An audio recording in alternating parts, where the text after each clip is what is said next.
Anda kembali bersama kami di Kompas Petang, masih dengan Bung Hendarsa, masih dengan Mas Dedi dan juga dengan Bung Rai. Saya ingin ke Mas Dedi sesuai janji tadi. Mas Dedi, kalau sebelumnya kan Anda bilang ya oke lah Jokowi Effect ini sangat rasional ketika lebih memilih Prabowo Effect. Kalau melihat dari tingginya Prabowo Effect dibandingkan Jokowi Effect saat ini artinya kan memang betul ramalan Bang Rai tadi, PDIP akan berkoalisi dengan Gerindra akan menguntungkan PDIP? Pertama soal efek Pak Jokowi yang kalah dibanding Pak Prabowo, saya kira seperti saya sudah jelaskan tadi itu, ya memang itu sesuatu yang sangat alamiah. Karena apa? Karena kan Pak Jokowi segera akan menjadi sejarah sebagai presiden. Sudah selesai, setiap orang ada masanya. Ini eranya Pak Prabowo gitu. Jadi kalau Pak Prabowo kinclong dibanding Pak Jokowi itu make sense saja kalau menurut saya gitu ya. Akan diambil nggak Lalu kesempatannya apakah ini untuk nempel sama yang kinclong? Gini, kalau PDI Perjuangan bergabung dengan Gerindra, yang untung bukan PDI Perjuangan, yang untung rakyat. Ya, jadi artinya apa? Kita bisa mencari pemimpin yang terbaik.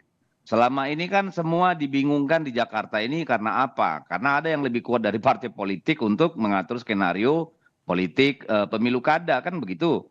Makanya tadi Bang Rey wajar bilang, wah kita bersyukur, senang nih, kan gitu nih. Itu ya artinya apa? Karena memang melihat tipikal pemilih di Jakarta itu kan pemilih rasional. Mereka pasti mau orang yang punya rekam jejak, orang yang punya pengalaman untuk mengurus kota sebesar dan sekompleks Jakarta. Oke, yang punya pengalaman Apalagi siapa nih? dengan Kader Anda, Ahok? Entar dulu, apalagi dengan undang-undang aglomerasi itu tidak lagi cuma Jakarta ini. Jabodetabek sampai Sukabumi udah digabung ke Jakarta. Jadi tentu figur yang diharapkan itu tentu figur yang dianggap capable untuk itu gitu. Nah, menyangkut soal katakan Pak Ahok. Jangan lupa Pak Ahok itu dulu dari Pak Prabowo gitu loh. Iya toh? Jadi apakah mungkin luka-luka politik lama ini kembali disembuhkan demi rakyat? Kita melihat bagaimana Pak Prabowo dengan Pak Jokowi bisa bergabung. Everything is possible in politics gitu loh. Apalagi kalau untuk kemaslahatan bersama. Tetapi itu kan nantilah kita diskusi karena masing-masing masih jauh. Oke, Tetapi yang masih kita lihat jauh, memang tapi sekarang, aha, yang masih kita jauh Mas lihat Ded. dengan Tapi kan kalau kita lihat dari hasil survei terakhir, ini Ahok Effect juga hanya 1% di bawahnya Prabowo Effect. Artinya kan cukup kuat. Ini memantapkan PDIP untuk mengusung Ahok aja nggak maju di Pilgub? gini. Kita itu kan nggak reaktif ya. Semua itu kan ada prosesnya. Tapi tentu informasi baru dari survei Litbang Kompas ini kan tentu menjadi pemicu untuk diskursus yang baru dong. Kalau selama ini diskusi berputar di seputarnya Kaisang dengan tondo-tondo bahwa Kaisang tidak akan di Jakarta, ini kan artinya partai-partai yang ada di Jakarta, partai-partai harus mulai memikirkan ulang, menata ulang siapa calon yang paling cocok nih untuk mengurus Jakarta, kan kira-kira seperti itu. Nah, kalau frekuensinya sama antara PD Perjuangan dengan Gerindra, why not? Kedua partai punya punya kader-kader yang mumpuni, ya. Kemudian ada partai lain, Golkar dan sebagainya juga, misalnya PKB juga punya, PKS juga punya. Nah, ini kan menarik sebagai menu bagi rakyat Jakarta untuk memilih calon-calon yang best among the best, kan kira-kira gitu nih. Jadi walaupun bersatu atau tidak, pasti baik PD Perjuangan, Gerindra, Golkar itu akan mencari calon yang paling baik untuk rakyat Jakarta. Saya kira di sana, karena kalau masih ada faktor Kaisang, diskusinya akan jadi lebih sulit gitu loh, Mbak. Oke, saya ke Bang Hendar kalau gitu ya. Bang Hendar, kalau kemarin kan Sekjen Anda Ahmad Muzani bilang kalau Pak Prabowo ini masih butuh waktu untuk menentukan calon di Pilkada Jakarta dan juga Jateng dan Jabar. Ini artinya Pak Prabowo masih perlu pertimbangannya Pak Jokowi atau memang sudah kekeh dengan dua calon tadi, Ahok dan Anies?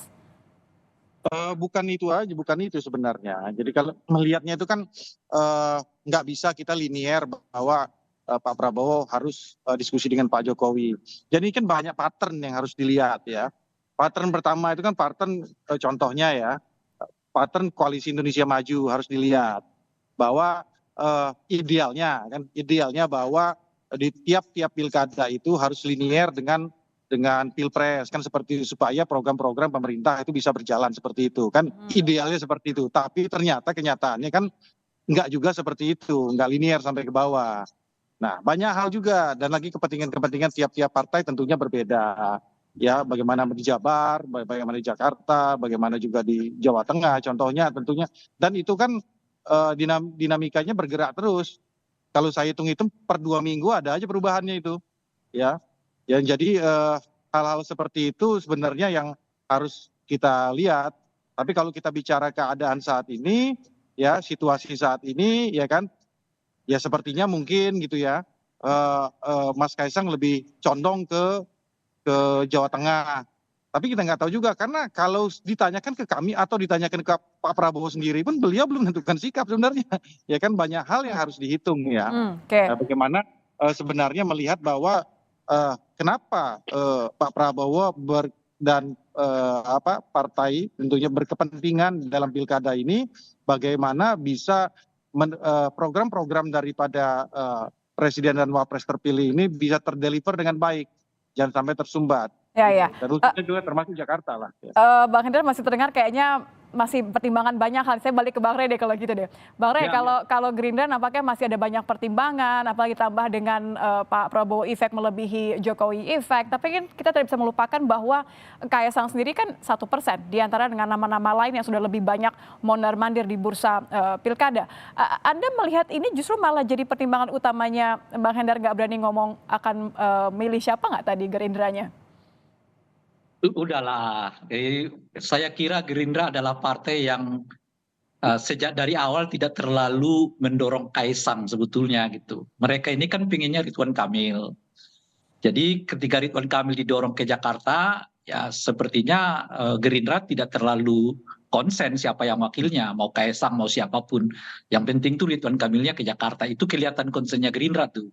Dan makin tegas sekarang ini setelah mereka menyatakan 3 pilihan mereka untuk Jakarta, Ahok, Anies, dan Ridwan Kamil. 3 nama itu tidak menyebut Kaisang sama sekali, dan orang yang dekat dengan Pak Jokowi juga gitu.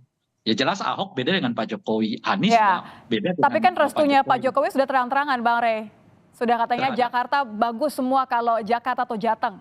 Bagus tuh Itu Kaisang. artinya dengan penyebutan 3 nama ini secara tidak langsung Gerindra sudah deklarasi bahwa mereka tidak akan mengusung Kaisang sebagai calon gubernur di Jakarta. Pilihan mereka cuma 3. Kalau bukan Ridwan Kamil, ada Anies, ada Ahok. Bukan Kaisang gitu. Nah sekarang tuh yang tetap kelihatan ngotot agar Kaisang itu tetap di Jakarta, itu adalah Pak Jokowi dan keluarganya mungkin gitu. Tapi kalau partai-partai di kimnya udah realistis. Golkar juga menurut saya sudah deklarasi bahwa Ridwan Kamil tidak akan ke Jakarta. Kami punya kader di Jakarta itu namanya Yusuf Hamka. Alias apa? Alias mereka juga secara tidak langsung mau mengatakan mendorong Kaisang di Jakarta itu tidak realistis gitu. Jadi dilihat dari 2 partai besar kemungkinan pendukung Kim ini, dan dua-duanya seperti menolak ya untuk mengusung Kaisang sebagai calon gubernur, itu menandakan kepada kita bahwa memang ya pengaruh Pak Jokowi di dalam pilkada Jakarta itu relatif rendah. Dan oleh karena itulah kita bisa memahami mengapa pengaruh Pak Prabowo itu tinggi sekali, karena memang Jakarta itu pada dasarnya adalah pemilihnya Pak Prabowo, bukan pemilihnya Pak Jokowi gitu. Sehingga dengan begitu wibawa pengaruh dari Pak Prabowo itu jauh lebih tinggi dibandingkan dengan wibawa atau pengaruhnya Pak Jokowi. Dan pengaruh Pak Jokowi bahkan di bawah pengaruh dari Ahok. Oleh karena itu relatif tidak punya argumen yang kuat untuk mendukung Kaisang kalau itu memang diharapkan. Karena dari semua faktor nggak kena. Oke. Gitu. Tidak kena, Nah, jadi seperti ini memang kira, mengerucut kepada 3 nama tadi ya. Saya kembali ke Mas Dedi deh kalau begitu. Secara tidak langsung menyiratkan kepada kita deklarasi Gerindra bahwa mereka tidak mengusung Kaisang sebagai calon gubernur. Oke. Sebelum nanti dibantah atau dibenarkan oleh Bang Hendra, saya ke Mas Dedi terlebih dahulu. Mas Dedi, kita tidak bisa melupakan bahwa memang pengaruhnya Ahok efek, kemudian juga Prabowo efek, ini sangat tinggi begitu ya, hanya beda 1% saja. Kalau melihat kondisi seperti ini, saya melihatnya PDIP punya 2 kekuatan yang luar biasa. Dalam kondisi seperti ini, apakah PDIP akan membuka komunikasi dengan Gerindra untuk memanfaatkan 2 hal ini? Ya, saya kira tanpa hal itu pun kita selalu berkomunikasi dengan teman-teman di Gerindra ya. Apalagi kalau memang benar tuh sinyalemennya Bang Rey itu atau wacana yang dilempar oleh banyak orang bahwa Kaisang itu akan dipasangkan di Jawa Tengah gitu. Artinya lebih terbuka ruang untuk berdialog di antara partai-partai politik di Jakarta. Kalau dulu kan terkunci itu ya dengan satu nama gitu kan, Kaisang dengan maksudnya. koalisinya Bang nggak tahu lah entah siapa koalisinya Bang Hendar ini gitu. Kalau sekarang kan artinya dengan Golkar sudah memastikan akan mengembalikan RK ke Jawa Barat, artinya kan ini playing field-nya kan jadi terbuka ini untuk membangun kerjasama-kerjasama politik gitu. Jadi apapun apa namanya skenario sangat mungkin dibangun oleh partai-partai politik yang punya apa namanya cukup suara atau kursi untuk maju di DKI. Ya, karena kan Dan PDIP saya butuh membayangkan, koalisi di Jakarta ya, Bang? Ya. oh iya saya kira begitu ya. Jadi saya kira ini akan lebih baik bagi rakyat Jakarta karena apa? Karena kita bisa pastikan bahwa calon itu bisa kemungkinan sampai 3 nih kalau semua memang berlomba-lomba mencarikan orang terbaik untuk memimpin Jakarta gitu. Tetapi kalaupun 2, ya pasti 2 nama yang diusung oleh gabungan partai politik ini pasti orang yang sangat kompeten. Karena kalau tidak akan berat gitu. Karena pemilih Jakarta itu kan pemilih rasional gitu dan Ya. dia sangat vital bagi apa namanya Ya, dan kalau melihat juga bagaimana politika Jakarta, nasional. siapapun nanti yang akan memimpin Jakarta, ini kan juga nanti akan diproyeksikan untuk kemudian Pilpres. Artinya kan ini hal yang serius begitu ketika nanti ada Pilgub di Jakarta. Saya kembali ke Bang Hendar.